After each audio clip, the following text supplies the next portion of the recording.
जबकि atom bomb से Japan में 1.5 लाख से लेकर 2.5 लाख लोग मारे गए थे।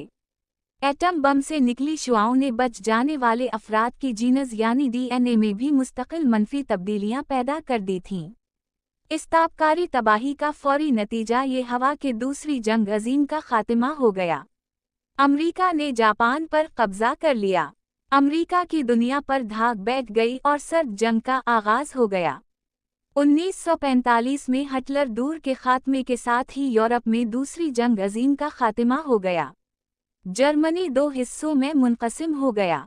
इत्तेहादियों के असर में अक़वाम मुत्तहिदा कायम कर दी गई, जिसने मग़रिब को हर मामले में अमन के सर्टिफिकेट देने का काम शुरू कर दिया।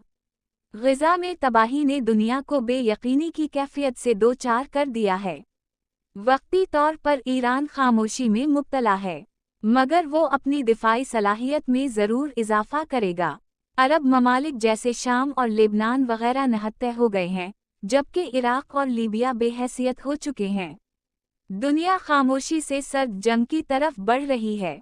आने वाला दूर खुशनुमा और परामन दिखाई नहीं देता। रूस को यूक्रेन में और चीन को वियतनाम के मसले में उलझाया जा सकता है।